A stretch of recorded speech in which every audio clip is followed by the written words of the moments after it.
I held on to the property for like a year and a half. And I actually launched my company and a lot of my social media in that garage. Out of that garage. Yeah. I remember that garage. Oh, wow. And then just it was a great deal because I also did Airbnb on a couple of bedrooms up front. Oh, nice. So it was like an office / house hack. and then I sold it after a year and a half. And because it was my primary residence, I didn't pay as much in taxes. Love that. They barely paid any taxes, made an over 100,000 profit. Crazy. And then that house helped me get all the funds I needed to move to Hawaii and also keep flipping in LA. Yeah.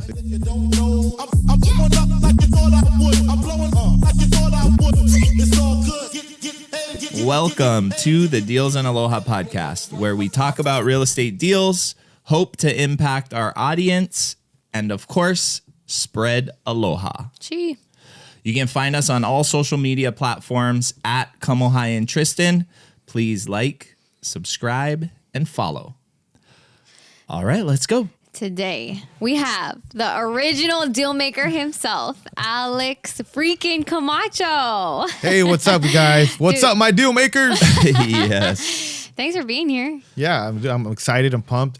Been watching you guys grow and spending time in Oahu is always really special to me. So to come out here and check out your crib and your podcast, I'm stoked, man. Yeah, Yeah. we So cool. really appreciate it. It's going to be a good one. Yes, it is. So let's jump in. Let's jump right into it. But before we do that, I have to give some props to Alex because, like, in the beginning when we were getting started, we 100% like we found you on Instagram. We're like, dude, this guy's the real deal. We loved what you were doing with your brand. And so it is very much an honor to have you here in Full our circle. hale. Yeah, it's such a full circle, but we've also seen you just like crush and like grow so much. So it'll be cool just getting to talk story. Yeah, I think we gravitated towards your brand and you as a person because you're just real. And the information you give is super transparent. You break stuff down. Like, we love it. It's so good. Thanks. I appreciate it. I mean, the respect is mutual.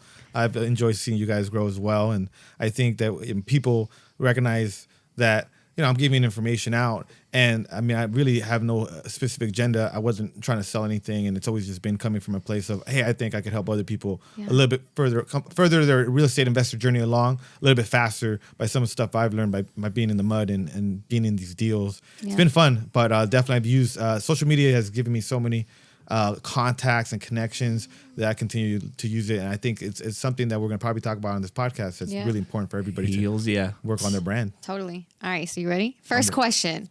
How did you get into real estate? Great question. So I'll do the kind of short story, but I kind of have two lives in real estate. The first one was I got out of high school and I started working for a major bank. And although it wasn't real estate, it kind of set my financial foundation. And then I got really attracted to being kind of in some type of financial field and did well in the banking industry, but there was a ceiling there that I never loved because it just felt like, okay, the max I can make is about $100,000 here as a branch manager at that time. And so I got the opportunity to work into the real estate side, the mortgage real estate side of things. And that was an opportunity that developed because it was much easier to get loans back then. It was before the market crashed and everything. So that went down that rabbit hole for a couple years, did really, really well. But at the time I wasn't, let's just say I was younger. I didn't have the great habits. I didn't have any mentors. So made a lot of money during that time. But then once the market turned, pretty much lost all the things that I had gained during that time. And but what I gained from it was I really found the real estate side of things was a much better fit for me overall. Right? I think you have to explore, you have to experiment in your life, in your career to see some of the things that really just call your attention, that you're kind of an inclination, you feel much more connection to it. So I felt much more connection to real estate than I did the real estate finance, even though I had done well financially during that period, right? And then so after that, I felt after losing pretty much everything, I had a couple houses, all the fancy toys that you could think you would want. And that all, it helped me identify that, like, I don't really care about material things. I care really about working on something and being the best at something, being, kind of, and I look at real estate investing kind of like my craft. So I guess after that time, I found real estate, I became an agent. And then being an agent, it opens your window up to the real estate world. But there's some things you don't learn as being an agent, right? You're kind of helping people buy and sell real estate, but the real wealth and the real power and what you guys believe, I'm sure, and I believe of real estate is owning it, and being controlling it and owning it and investing into it, short, mid, long term. And so I think I learned that by seeing other investors when I was an agent flip houses in Southern California. They were making a lot of money, and I was making much less. So I thought, hey, I probably need to be on that side of real estate. Right. And then I didn't take action for some years. Life got in the way. I got lured back into the mortgage finance side of things. And then after that, I really decided I want to be a real estate investor. So I began to kind of research like anybody else. I think that's interested in something, to Google it, YouTube it. Right. And then I found Bigger Pockets. That was my go-to resource at the time. Listening to all the podcasts, listening to all the, modern or just regular normal people that transformed their life by using some form of real estate investing kind of as their vehicle. And so I resonated with that because I didn't think I'm that super gifted in anything other than I'm willing to work hard. I know what I want. I do have some sales skills. I do have some other things like that could help me out in real estate. So I decided to go all in. Once I started listening to podcasts, I worked for this other investor. I literally just got a job from Craigslist working as a salesperson for an investor. Oh, no way. Nice. Yeah. And I wasn't making very much money, but the cool part about it was that I finally was kind of in the game. I felt that like I needed to be in or that I could be great at. And so it wasn't all about, let me just make a big fat paycheck. It was more of like, hey, I'm learning from this investor that is killing it. He was buying and flipping like 20, 30 properties a year in Southern California. And he was making 7 figures, and he was keeping all the stuff that was more like duplexes and things that could potentially be more better rentals because cash flow isn't the best in Southern California. Yep. Just like Hawaii. Yeah, exactly. Right. So California and Hawaii have a lot of similarities in that. So I really like this business model, but I didn't make very much. I learned a lot, and I outgrew that position quickly. And then after that is when I attracted what I would call the opportunity of a lifetime, working for a company that was buying and selling about 150 to 200 properties annually in Southern California. Wow. And so that's the real, what I felt was kind of going to the big leagues because it was great to learn from that first investor, but this company was operating in much more of like a huge real estate investment company, which I resonated with more because I always wanted to be more on the owning a real estate investment company side as opposed to just investing and buying some real estate here and there. Right. And then so that's really kind of my story up until the point of when I started my own company about 3 years ago. I worked for that other company for about 1.5 years, and I got them a bunch of deals, over 50. We made a lot more with them than I did the first guy, saved enough money, and then that's when I decided, hey, I'm ready to go off on my own. And about 3 years ago, I started my company. Had some challenges along that way. The first year or so was difficult becoming a better leader. And then about 2 years ago is when I ran across you guys and when I moved to Hawaii during the pandemic because I was making money flipping houses in LA, but I got the opportunity to get an incredible mentorship with Brandon Turner. And also kind of live the island life and get away from a lockdown LA, which wasn't really that kind of cool to be in. And it worked out. And then so over the last 2 years, I've kind of managed to grow my company, my brand, my team, and then also owned a lot more real estate. And we recently bought our first multifamily building in Phoenix. It's an 18 unit. So, and I also own 3 properties here in Hawaii. So a really special place to me. And now I just kind of live a remote lifestyle. But I do spend more time now in Southern California than in Hawaii because things have grown so much that it's better for me to be there. Right. But I get to really go back and forth, which is amazing. So that's in a nutshell. Dude, we're done. We're done. Yeah, that's a mic. Boom. No, so cool. And I've heard that story before. I absolutely love it. I kind of want to dig into. You talked about when you were getting started in the real estate space, there came a moment when you went and you decided to work for somebody, right? You actually worked for 2 different people. So I hear you guys talk about this a lot. There's like, you have 2 options, right? You can literally go and work for an experienced investor, gain knowledge, skills. Maybe you're not going to make a ton of money right at the beginning, or you go and figure it out yourself, right? What is the quality of a person? Like, how does a person decide whether or not they should do one or the other? Is that a crazy question? No, I don't think so. I think we're faced at that. We're faced at it when we decided we want to do something, it's tough to ask for help or to go seek guidance. Sometimes, especially in a field that is so kind of usually guarded, such as real estate investing. It's an area, it's an industry that it could be very lucrative. Yeah. So because of that, people aren't willing to usually share all the secrets. It can be cutthroat at times. Yeah, very cutthroat at times. Especially in some markets, I think even more than others. Right. So I think what worked, I could only say what worked for me in this circumstance was I had success in relevant fields, but I understood because there's a lot more stakes in this type of business where like, hey, if I pay my dues and I work hard for someone and I learn this stuff, then I can learn how to fish and then I can go fish for the rest of my life. Yeah. So what's a year, 2 years, 3 years of my life if the rest of it is going to be much more profitable or they're much more prosperous because I have these skills that I'm going to learn and I'm pay. No one's going to give this to me for free. Right. I think there is also an option number 3 that we didn't discuss, which is that you can go pay someone a lot of money. Got it. Too. So I think it's like figure it out on your own. Get a mentor or something like that. Work for someone that's already done it or something along those lines. Or pay someone, a coach, a lot of money. Generally, it's not going to be cheap, right? It's going to be $20,000, $30,000, $40,000, $50,000. And then go that route. But then you really need to execute everything they say for that to work. Right. But I didn't have the money at that time. And then I heard that, I felt like I could learn alongside someone. And I did have a little bit of side income. I was doing like Airbnb arbitrage during that time. Oh, nice. Cool. So I'm not a fan of telling people to kind of do it part-time. Yeah. I think you need to put 30, 40 hours a week into this thing. So it's almost like a full-time job because you're learning the business. You're executing and actually doing the activities that are going to get you the experience and everything you need. And then you got to continue to reflect on the results and then make adjustments based off of that, what's working, not working. And over a pretty extended period of time, we're talking 6 months to a year at the minimum to really understand this business and then be in a point to then go ahead and go to the next level. Yeah. I couldn't agree Dude, more I love with that. Yeah. Yeah. So at what point did you decide, because you worked for a smaller investor and then you went to a bigger investor?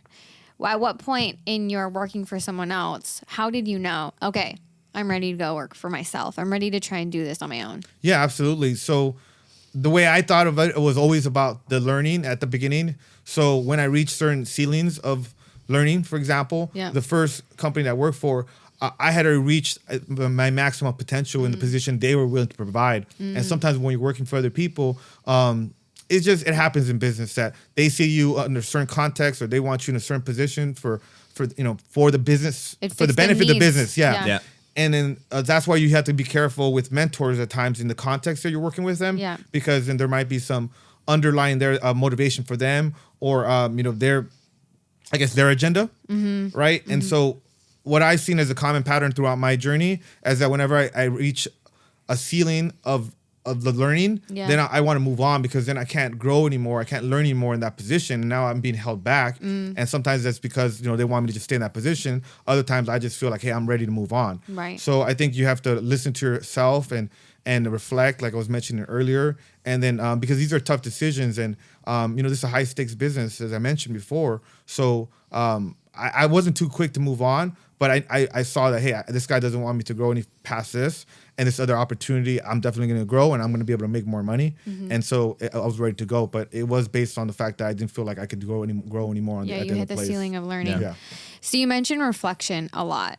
And it seems like it's a common practice that you use. Is there certain things? Is there like a routine? Or is it just like writing? Is there counseling? Like how do you reflect? Yeah, I love that. Yeah. So there's an active form of reflection that I do, which is usually on the weekends when I have time to get away from all the chaos because, as you know, managing a lot of projects and a lot of things happen. Family life, travel, all that stuff. So I tend to do it on Sundays, where I'll schedule out an hour, 2 hours to really just sit down and think about where I'm at, any specific big challenges I'm maybe dealing with at that time, and put some real deep thought into it because sometimes you have to just be active on working on your challenges and some of the opportunities that you have in front of you. Other times it's just kind of in the back of your head. Right. So I'd say I do it a lot too when I'm hiking and I'm out in nature and I'm just exercising. I do a lot of that. and I like to free dive when I'm in Hawaii, so I do some of that. So Mm-hmm. I think some of those times that you're just really not thinking about work, Is that when you some have revelations or some type of epiphany comes up. So I think there's like two forms of reflection I do. I feel Totally. like you can relate to that, and because you run every single morning, 100%. and there's something about being in motion that gets you into this ultimate flow state where you're thinking clearly. Super clearly. You get creative, like things that normally are clouded by the normal hustle bustle of the day. Yeah. Like for some reason when you're moving and you're like Yeah. centered in that moment, it's crazy. Like things come to you. So yeah, I like that. And it does sound like you're very intentional about your reflection. And I think that's such an important thing to note because, and you said it earlier, like there's so much going on in our businesses. You know what I mean? Constant putting out dude, fires sometimes. You know what I yeah, mean? you can just get so caught up in the next thing that you have to do. Before you know it, you look up and you're a year later, right? And so 100%. Well, I think the reflection helps so much with decision making. Yeah. And because we are in a business and a very fast moving society with technology and everything that way, I think it's super valuable for people to develop the decision making ability with regards to your life and business, because you have to be active about that for you to kind of exercise that muscle. Yeah. So I during COVID, I got really obsessed with decision making because Love I that. saw that a lot of people were making poor decisions, right? And getting kind of too caught up with the rhetoric and with what was going on with what, believe what you want during Yeah, COVID. yeah. Right. But there was a lot of brainwashing and things kind of happening. And Yeah. I saw a lot of people just like not thinking for themselves. Yeah. And also we it's reference. crazy when you come from a fearful place. Yeah.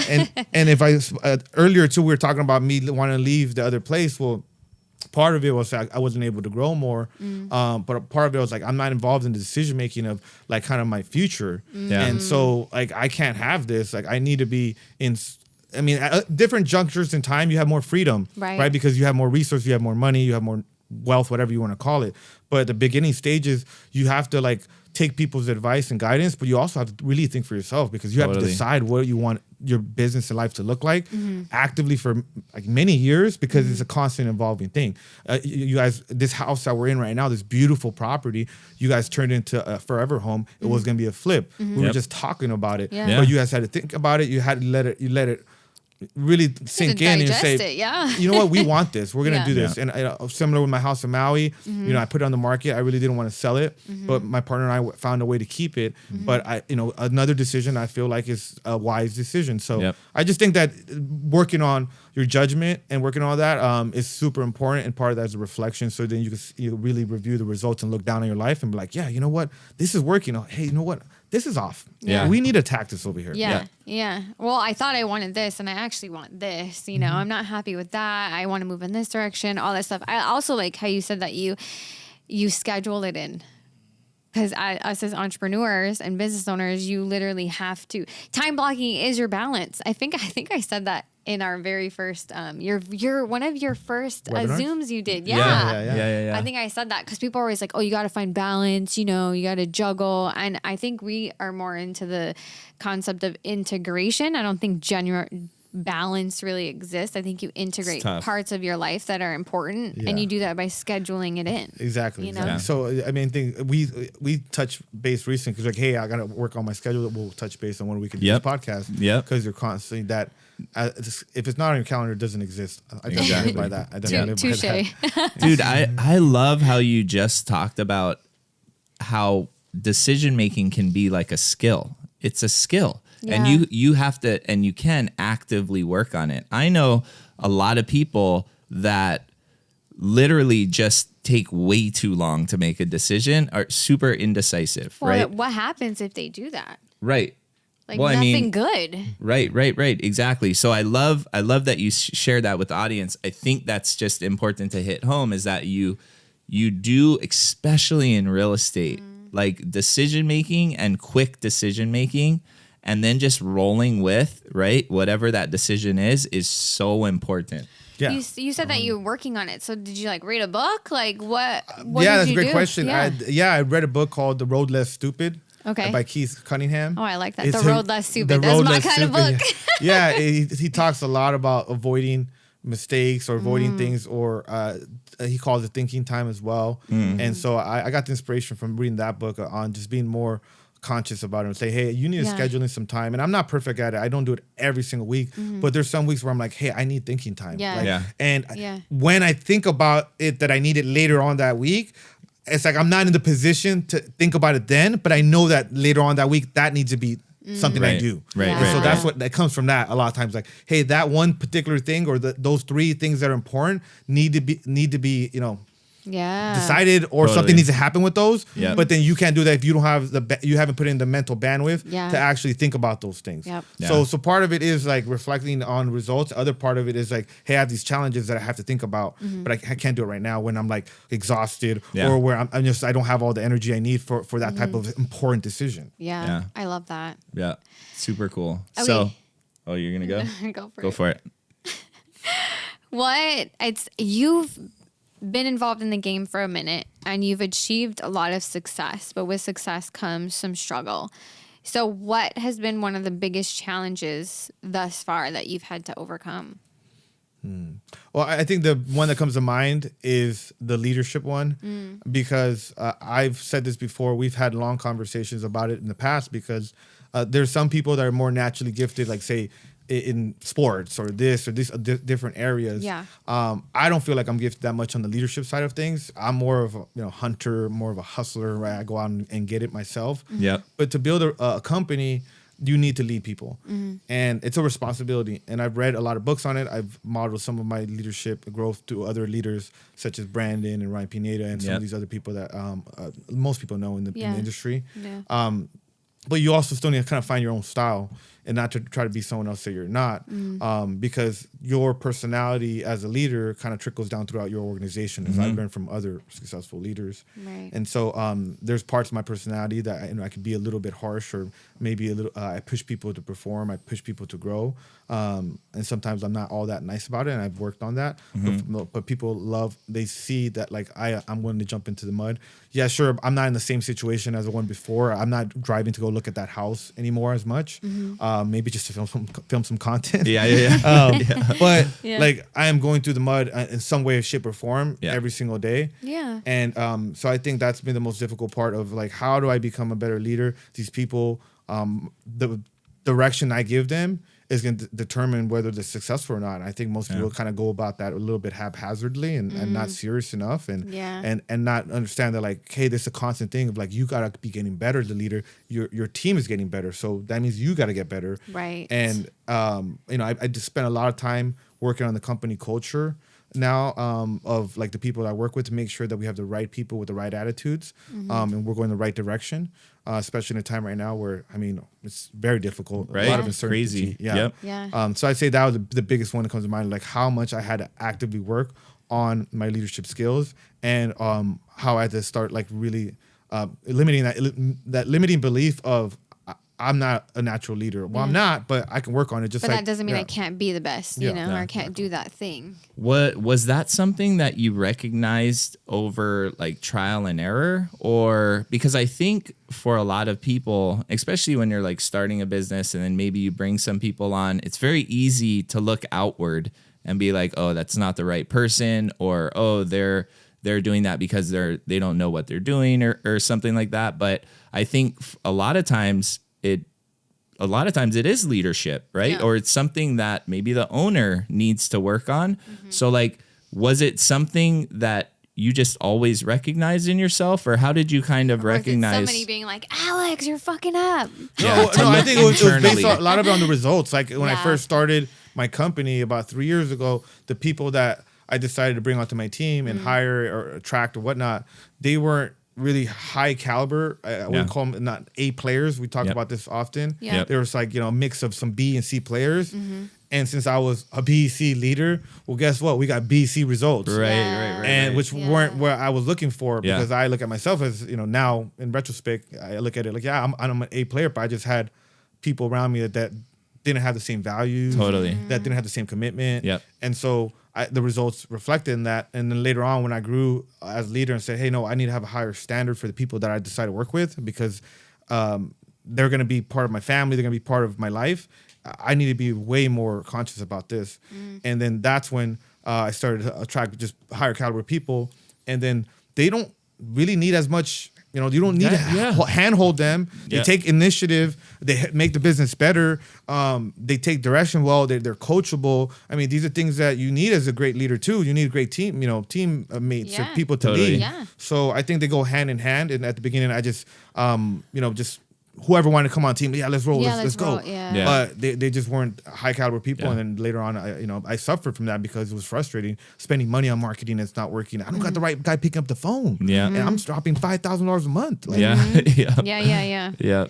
Totally. And you're really only figure that out by going through it. Honestly, you know what I mean? A lot of entrepreneurship is trial and error. Yeah. And then you look yourself in the mirror and be like, hey, like I'm a bad leader or I'm a weak leader. Right. And not like beat yourself about it, but like understand like you didn't do a good job at this, bud. Yeah. Totally. I think You there's gotta a step it up. balance. You have to be attracting the right people, but you also have to be constantly looking inward at yourself and reflecting on how can I improve. Exactly. Yeah. Yeah, 100%. totally. Yeah. So you move off on your own, you start your own company.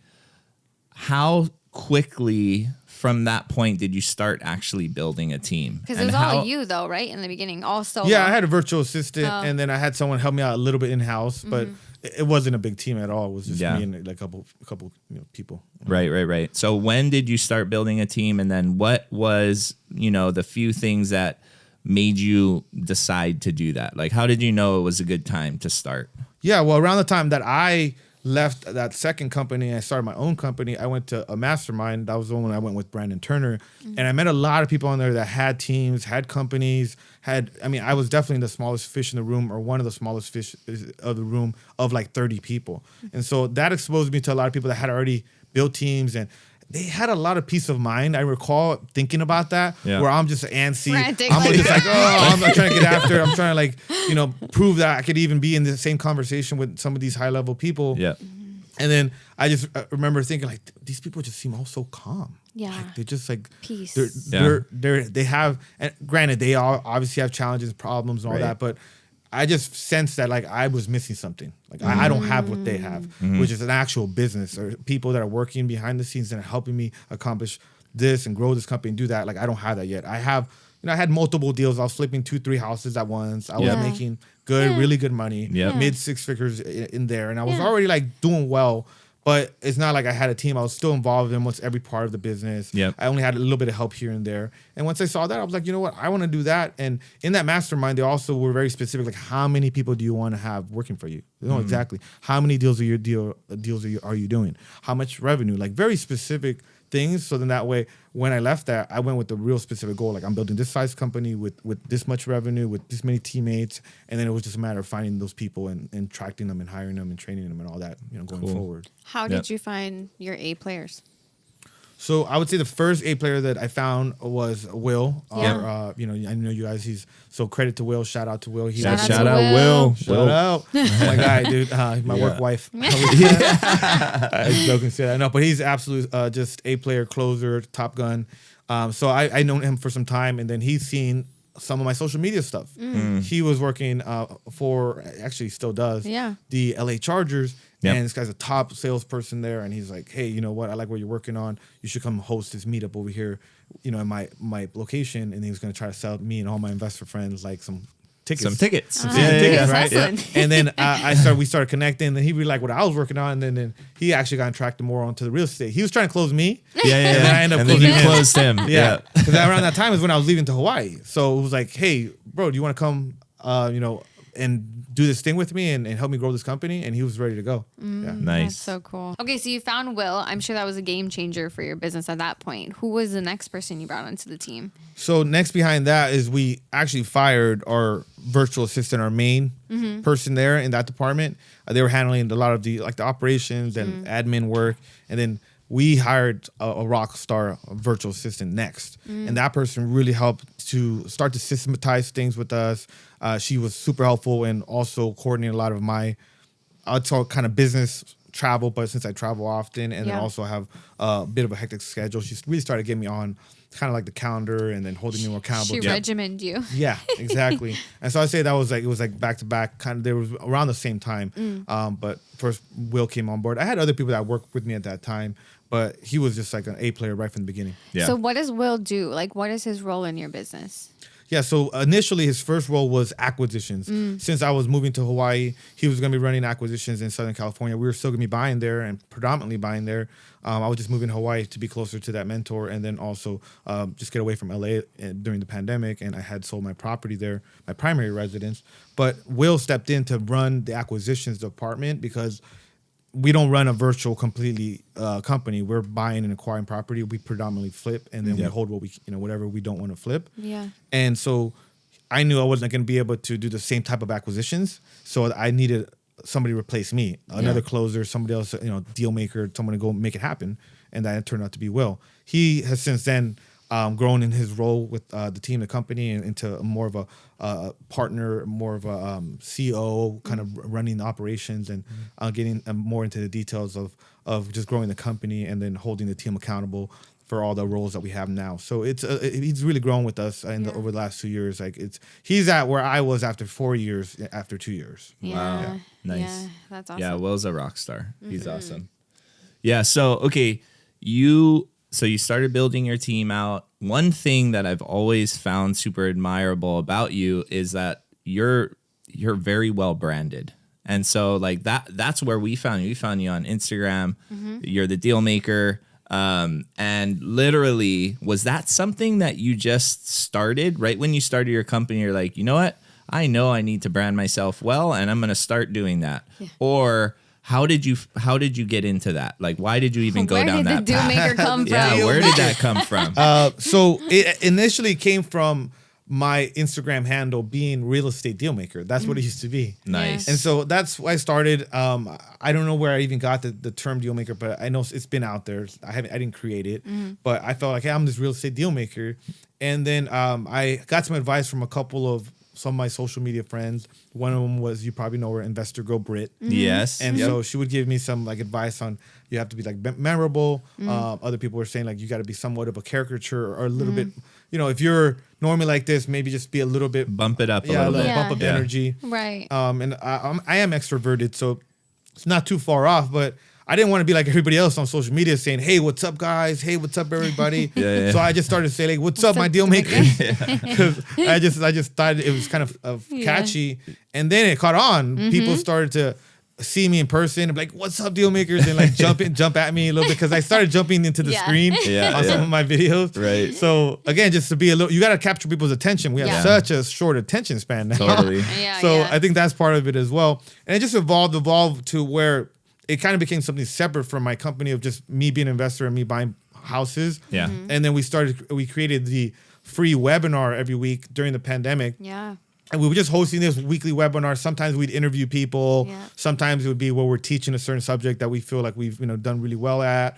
Other times it was like we were an open house. We were just kind of like a virtual networking event. Yep. And so it just became consistent. Then we created a private Facebook group. We got 1,000 people in there now. But we just started to keep the conversation because you can't really do that on Instagram. Yeah. So Facebook groups are really popular. So we started to do that. And so now we've just kind of grown out this brand of the deal makers, and we host free meetups in downtown LA every 45 days or so. Now they've grown to, we just hosted our massive one of 400 plus people. Wow. We had Ryan Pena come and speak, and it's really turned to where like we're building a community, and I know you guys are doing the same thing here in Hawaii. So really respect, and we put it together an amazing meetup at cool. our Pokai Bay Waianae project. Yep. So I think it really comes down to where you can focus on yourself and getting yourself in a good situation. But once you are financially successful in some ways through this investing thing, you really should be paying it forward or helping other people along that journey. And I feel like if you're not, you're kind of withholding some value from the word and being a little bit selfish.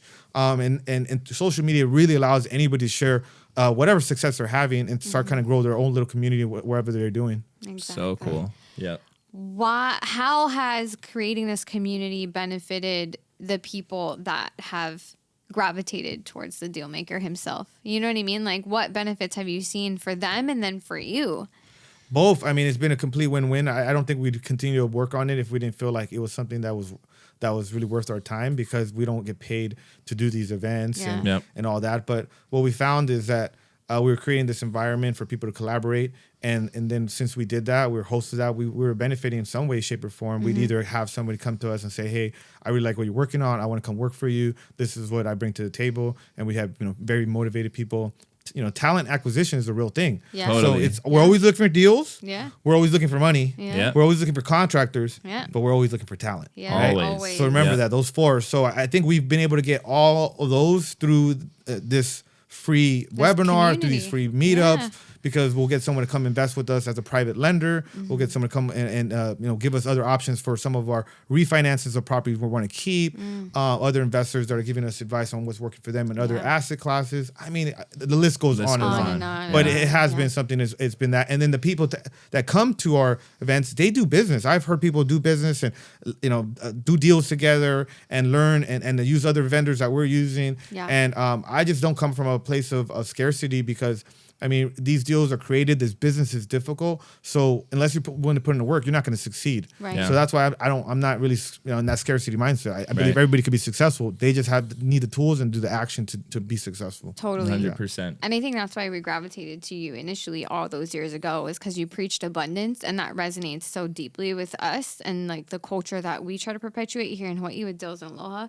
And the coolest thing ever is seeing people that come to the meetups and you know what I mean, participate in that collaboration where they're like, I found my first partner in there, or I did my first deal. And you're like, yes, this is exactly why we created this community and what we hope to see, because we wanted it when my dog, That's right. we wanted it when we first started and it didn't exist. Yeah, it's an amazing place where you can come. And I think you've been fantastic hosts on creating this community because so many people need this information. So it's great that we benefit from it, but it's really we all win. I love that part of it. Yeah, it's super cool. I like we have literally seen all of those things that you talked about in our community, and really that webinar and you guys doing that really is what we modeled after. Like we saw what you guys were doing and we're like, okay, this speaks to our soul. We need to start doing this. And then it was really born. But I mean, it goes back to, because we talked a little bit about earlier how this industry can be very closed off and very cutthroat. Where did you find it in you to like stray from that path? Was that just something that you were born with? You know what I mean? Yeah. So I think it stemmed from working for other investors. What happens is that they want you to work for them, and oftentimes they're not really that interested in you becoming wealthy or you owning a bunch of real estate. They're more interested in you helping them Grow the business. Yeah, and get more deals and make them a lot of money. And so I just never really liked that feeling. I felt like kind of used. It was like, oh, I'm just a spoke on the wheel. But I don't feel like a spoke on the wheel. I'm a rock star. Yeah. So it's like, it just didn't seem to be aligned there. Yeah. And I felt like, well, once I attain this information and then I use it and then I'm able to transform my life, well, then I think that I wouldn't mind sharing it with other people that could benefit from it as long as they're willing to put in the same work that I did. Right. So it just was that simple. It was not like, oh, I'm going to go and create this brand or I'm going to do this deal maker stuff or none of that. It was just more, hey, I think that this information is valuable. People that follow me, I think, could benefit from it. They still got to put in the work. Let me share it. And I think it'll just come back, and the universe just works that way. And then it has worked out that way. Yeah. I agree. Okay, so we talked about one of your biggest struggles, but what was one of your biggest triumphs or successes in your journey so far? So the two biggest triumphs for me had been, one, this 18-unit apartment building that we just bought. Huge. Yeah. Although we haven't finished the value add, all the numbers are checking out, and we're getting so much support from our network in Phoenix that we have all that 18-unit in. Yeah. And so I can recall being in my place in Mexico. I have a penthouse apartment down there, and so it's great and it's an amazing place. But I was stressed out of my mind trying to buy this building and manage these other projects and manage the team. And most of the people that are my team don't have experience like with apartment buildings. Most of their experience is with single family. So it was very limited. I was limited into people that I could actually reach out to and ask for help. Right. And then a couple things happened in the transaction. I had a hard deposit of $135,000, meaning if I didn't perform, I would lose that. And I've known of people that have lost money in deals like that. So it was kind of scary. I mean, the largest hard deposit I've ever done before that was like 10 grand or something. Yeah. So that, but through working with the right partner, through my team, through finding the right resources and the lawyers and everybody else that we needed to get the deal to the finish line. Obviously, I'm super proud of that because it provides the long-term cash flow, long-term wealth building. It also provides a lot of tax benefit for all the stuff that we're working on with the other flipping and stuff. And it was just kind of like the next level. And it's funny because multiple times during that transaction, I won't name names, but like people in my circle were like, "Hey, I got you if you want to partner up on the deal." And you know what that means, right? What does that mean? Yeah, it's a good deal. It's a super good deal. Right? Like, If they that's want, reassuring. they want in on it, then that's a good deal. And sometimes we call like kind of big. Someone's trying to big brother you. You're like, "Oh, I got you, little brother," right? And so I was like, "No, this is mine. Like I have this. It's like I got this," and it was very stressful. So I would say that's one big one. And then eventually, and then the one that's also very meaningful to me is becoming a full-time investor. That was always my dream. Yep. I was working for these other investors, but once I saved enough money and I had enough experience and I started my own thing, I just recall driving on the freeway, and it was very meaningful. I quit that job. I left on good terms. I had X amount. I had almost $200,000 saved. I had really earned it, and paid my dues. Yeah. And it was just like I started to cry a little bit because I was like, man, like I made it. Like now I'm not ever looking back. I'm not gonna F it up this time because I had messed it up when I was younger. And I'm like, you know what? Like I made it. And I've never looked back. And that was like almost 4 years ago. Yeah. It's so cool. I feel like multifamily is a natural progression because you've been in single family for years and years and years. So what strategies are you currently focused on? Are we going into multifamily now? Great question. Yeah. Definitely. Well, assuming that what we think is going to happen or better on this one multifamily, we definitely feel we're going to roll over any profits and or equity we create there, which could be a pretty big amount to our next deal. But it always has been something that I wanted to get involved in. But I mastered flipping by doing my journey, by going through that. And so I still feel like I'm going to flip houses. That's just how I make money. And through that, I do keep some of those single families. We do have 9 single family rentals in California and Hawaii. So we're going to keep buying and acquiring single family. Yeah. But I really want to make the money so now I can buy bigger deals. I tell my team, especially recently, like, hey, I love these flips that we're doing and whatnot, but I would much rather split 500,000 with you guys than 50,000. Right. But we really need the consistent $50,000 deals to get us into these other bigger deals. So we're as a team, we're unified on that vision of, hey, we're going to continue to fix and flip about 20 properties annually, 2025 in Southern California. We're going to keep 10 to 20% of those as good burrs. And then all the profit that we make with that, we're going to try to reposition to bigger assets such as the 18 unit or just bigger deals like that. Our business models are exactly the same. Dude, literally, we just had this conversation. I mean, we're kind of always pivoting, especially right now with the way the market's going. It's always important to assess, reflect, figure out, what the plan is. And we were just having that conversation. We're like, we want to do fix and flip to reposition into assets, that cash flow. And so I mean, super similar business models. 20 to 30 flips a year. Keep the really, really good ones as rentals. And then, but we want multifamily using creative finance. I'm with you on it. I'm totally with you. Hell yeah. I can't say we're making offers like that yet, but it's definitely something that, I mean, any way we can get into those type of assets. Dude. What markets are you in? You just in Southern California, but I know you're in Hawaii, SoCal. And then your multi is in Arizona. Yes.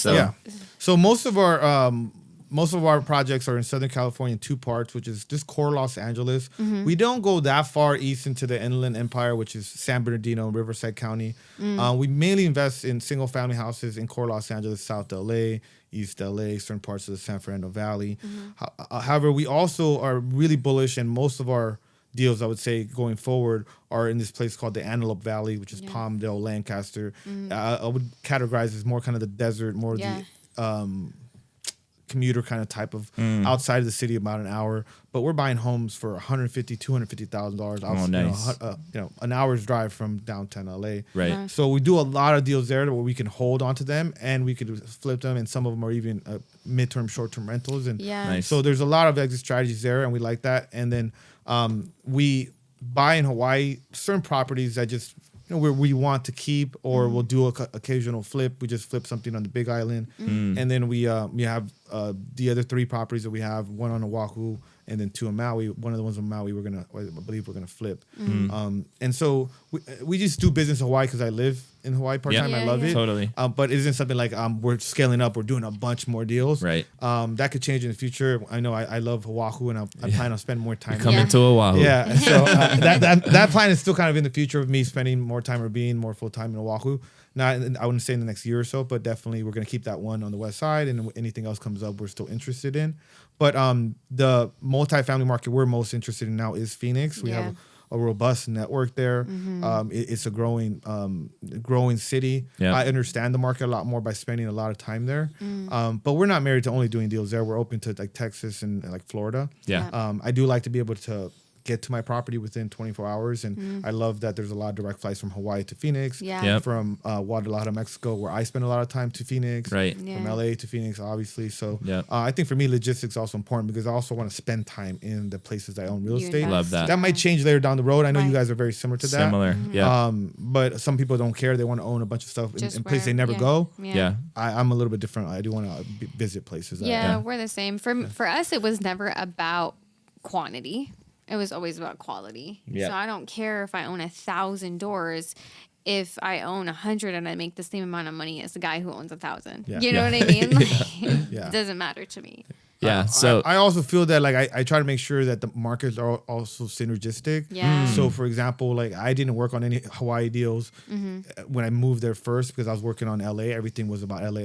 Got that dialed in and things were consistent. My team, it was in place. Yeah. Then I started to do some deals in Hawaii, and then the Hawaii deals that we've kept now, people get to use it for my network in Southern California. Cool. Yeah. And then also some of my actual private lenders have invested in some stuff on the mainland and vice versa. And so they're kind of they kind of help each other and complement each other rather than taking away from each other, because I think that can happen. I've seen that happen with a lot of investors.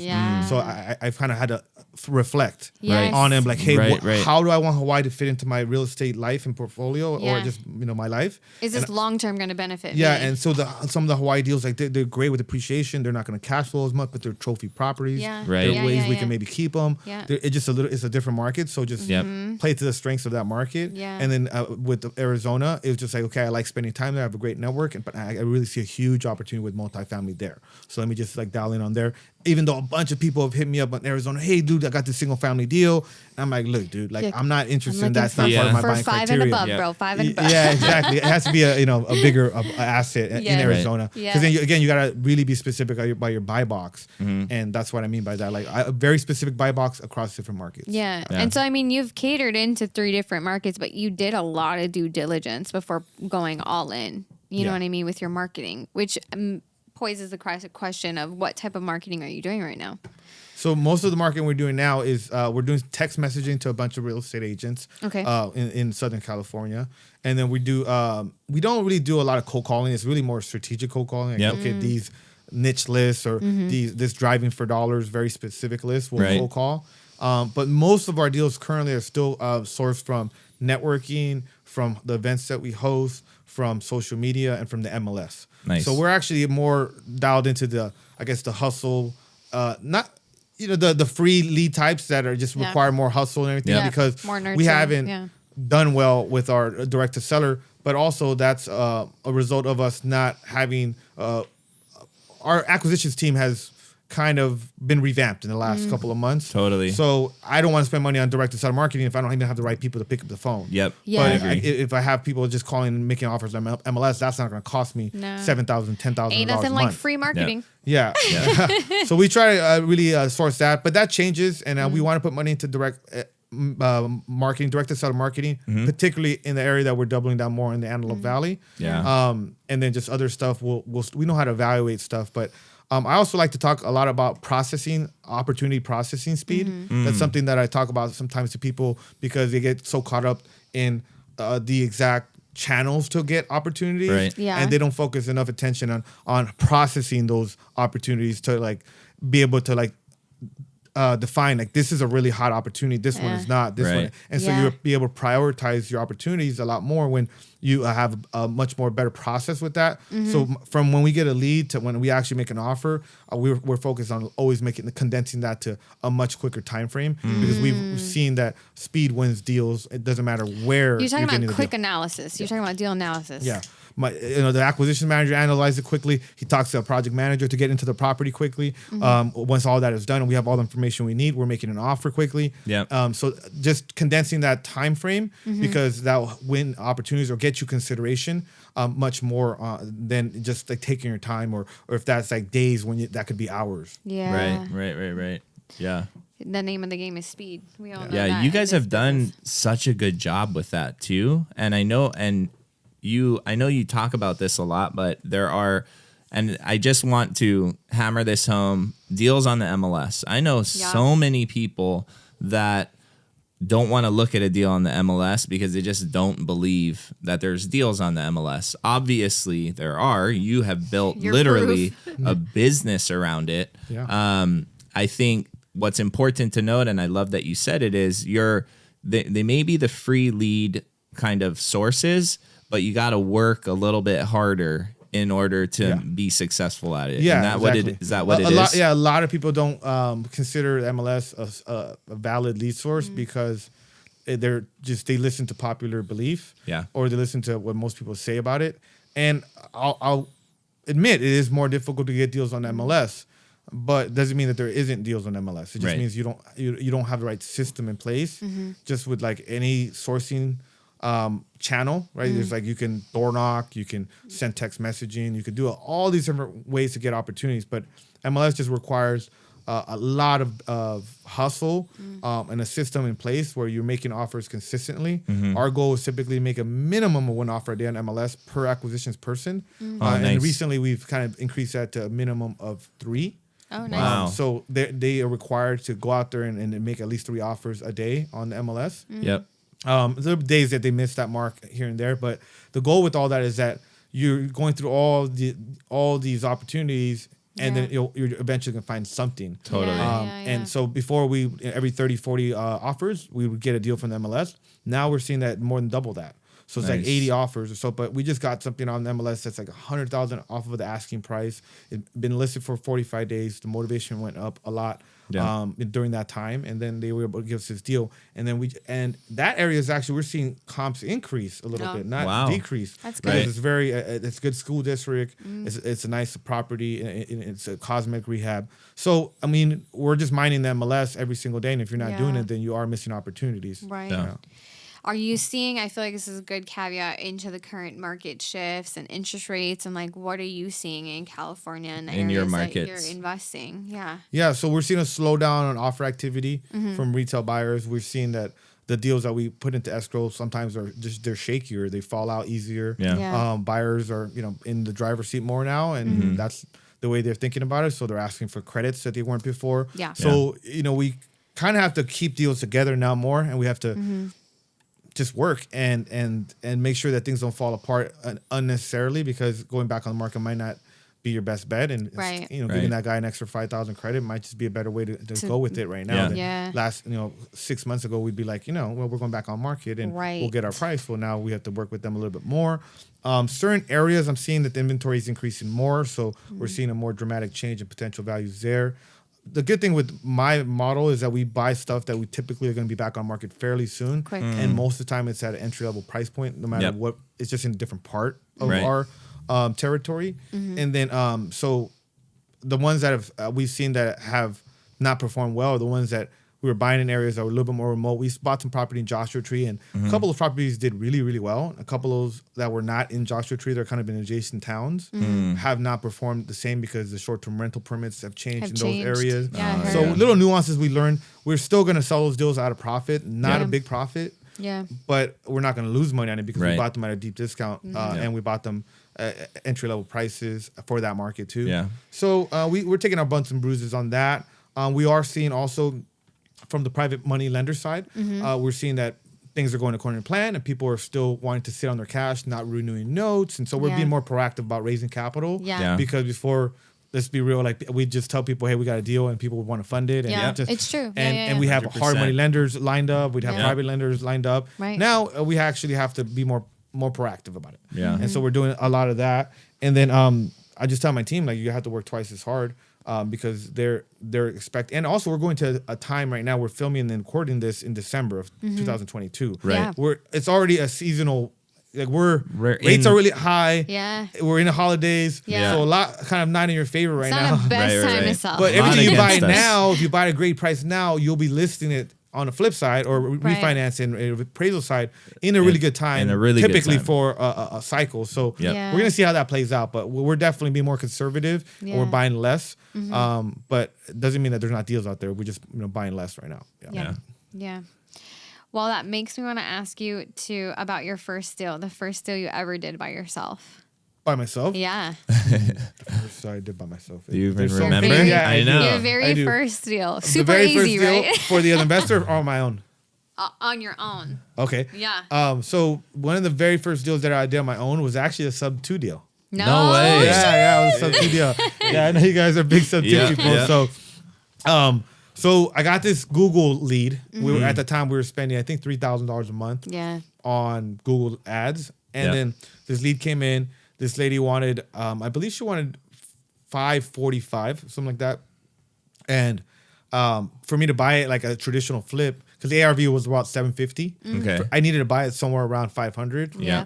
Give or take. But 545 was it was too A far little off. bit too Yeah, much. yeah. Yeah. And then but I really liked the property. I knew the area very well, and it had a detached garage that was already kind of converted into a storage space, and it was enormous. Yeah. And it just had a lot of upside. I'm like, man, this is a beautiful property.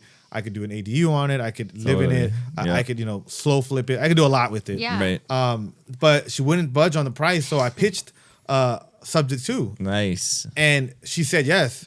And I was like, oh, great. And I just poker faced. I was like, but I didn't know what I was doing. I just knew that it was possible to pay her more because she wanted 45 cash. And Yeah. she's like, oh. Yeah. And when she said yes to that, I just had to call the bank and see what type of terms she had on her loan because she wasn't 100% sure.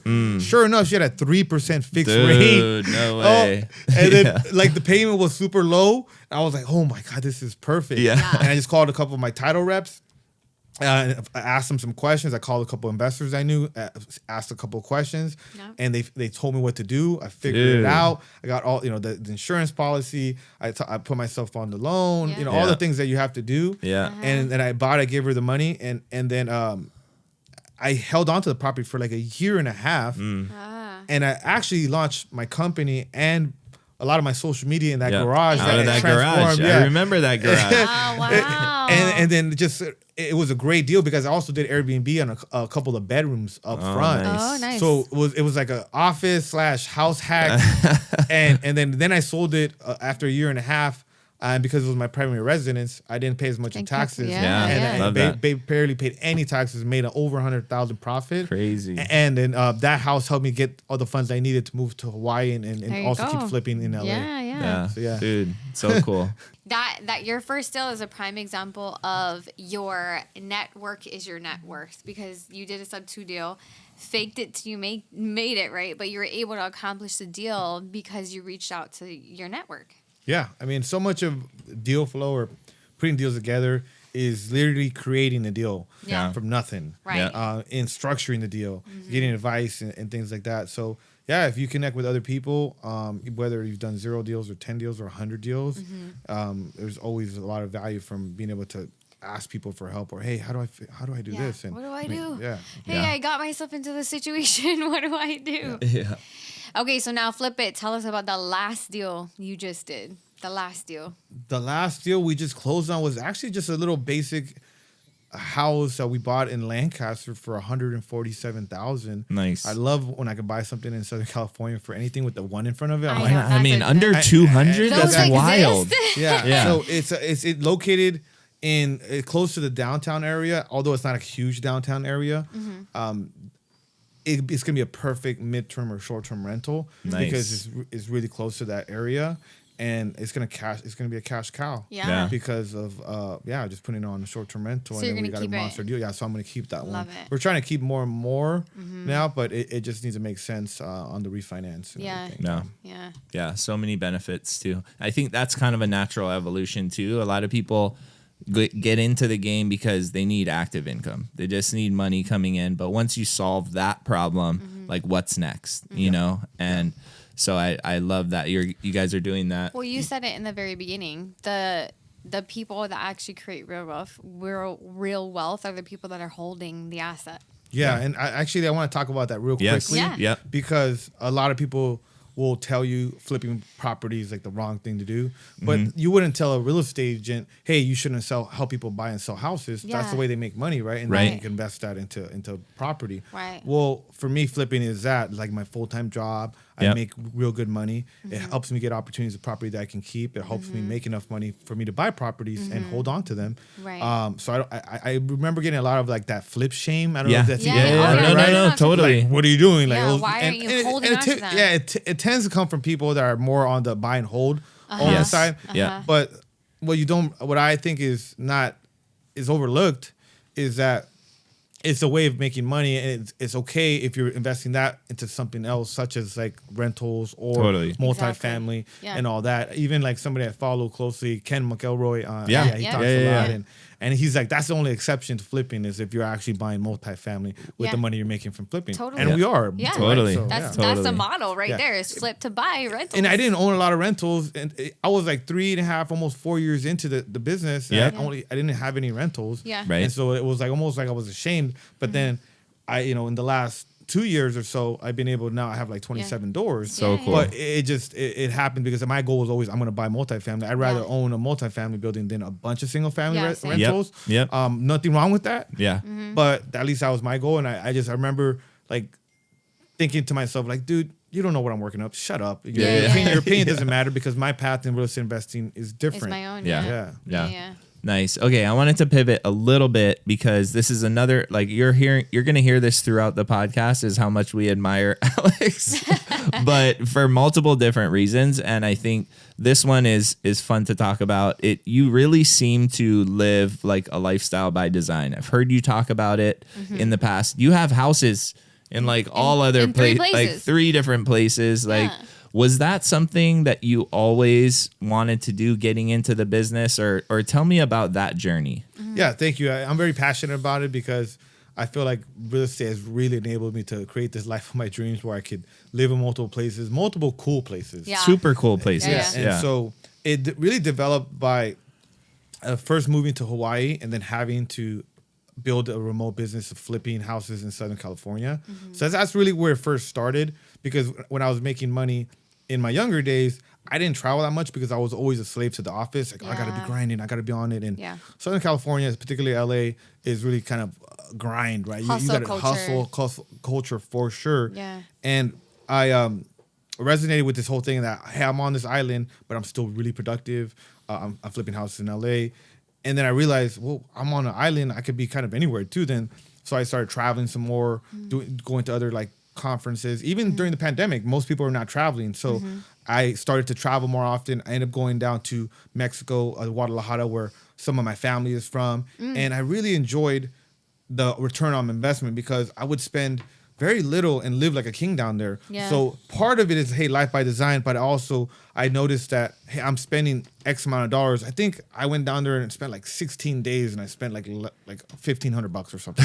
But I lived like a king. I was in penthouse apartments. That's sickening. It was like, this is a great return on my investment Yeah. for the More money. bang for your I'm buck. making a lot of money, but then I'm spending pesos. Yeah. And then I'm Yeah. getting to live like this. Yeah. And so I resonate with that. And then I just randomly ended up staying at this Airbnb in an apartment building there that it just felt like an adult playground. Yeah. Yeah. I mean, it Yeah. was such a high-end building and a high-end area.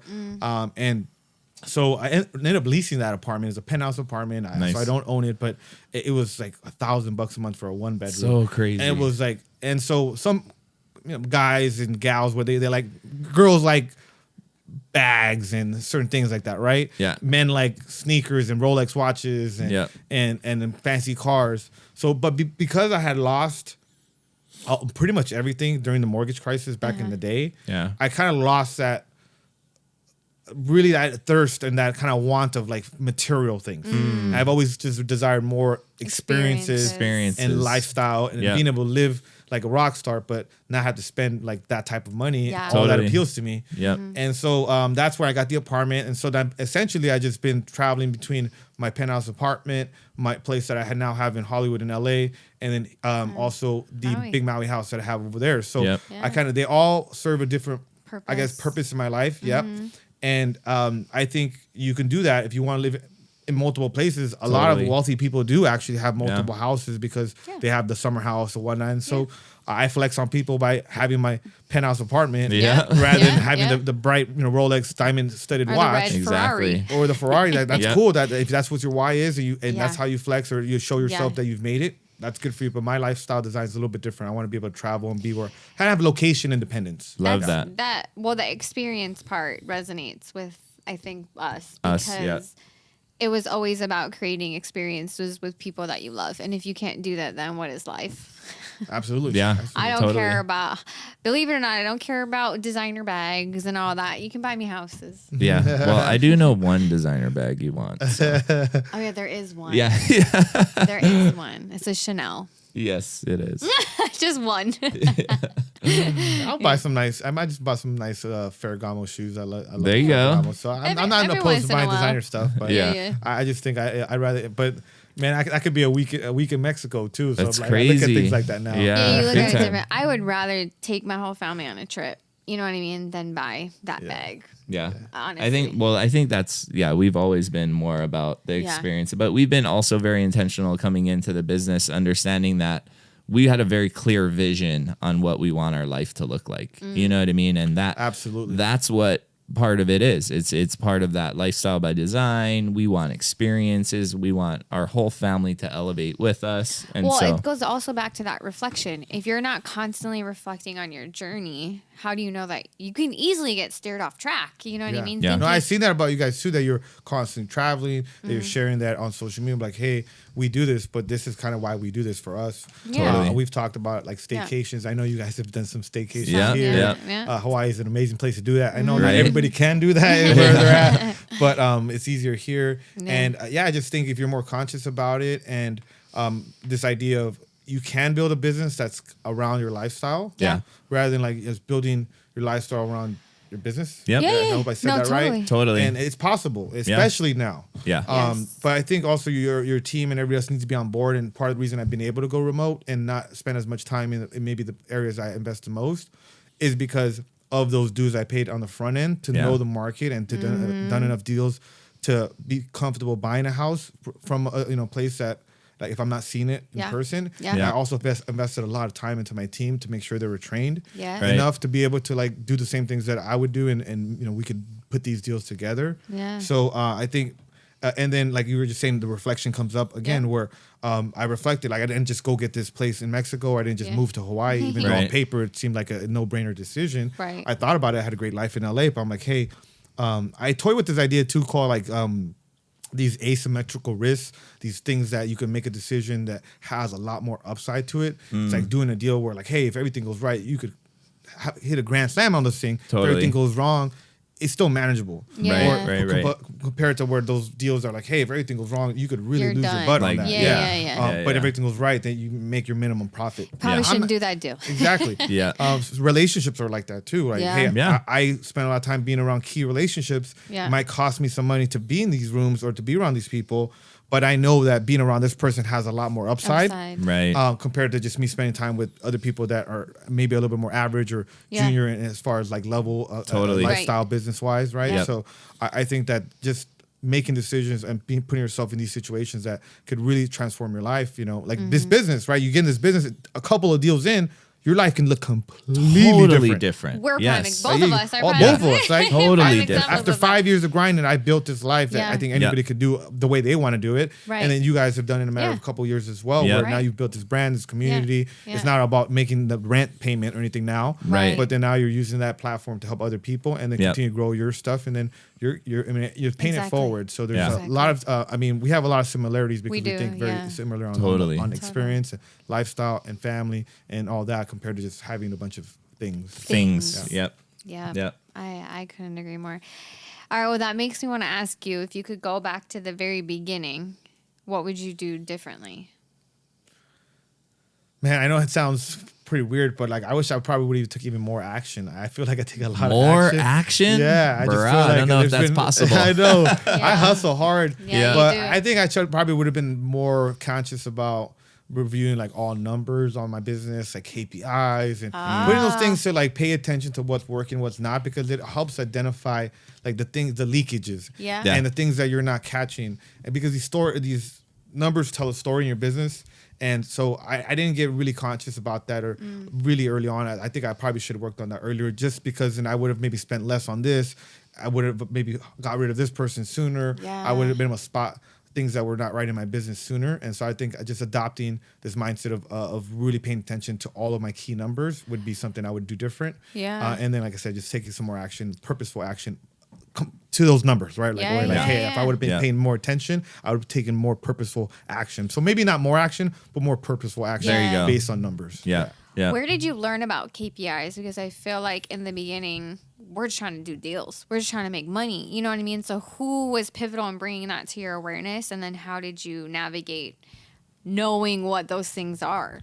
Yeah, a couple of coaches, a couple of people that I've been in programs with. Yeah. They discuss in detail of how they're tracking all the leads that they're getting, all the contracts they're getting, and so just knowing that you need to pay attention to specific numbers. Yeah. In your business. There's this book called the four Ds of execution, I think it is.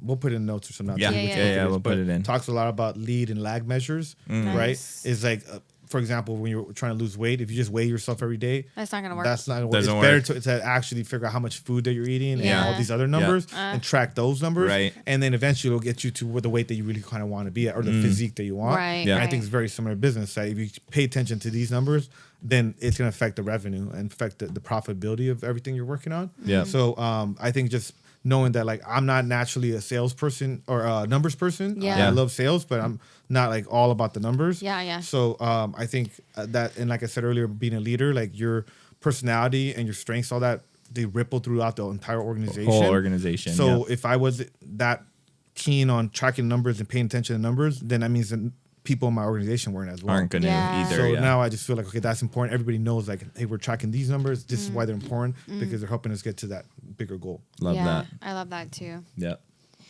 Any final questions before? No, we wrap up? I want to know what's next for Alex Camacho. So what's on the horizon? Wife, kids, dogs. A lot. I think the big thing is with my right hand man Will and Yeah. and the amazing team that I have, and is to grow the deal makers community to 10,000. That's Wow, what we want okay. to grow to. That we I love figured that. that number out because Yeah. we feel like it's something that we're making a huge impact on Southern California real estate and other neighboring areas, but Totally. predominantly that market. And then also.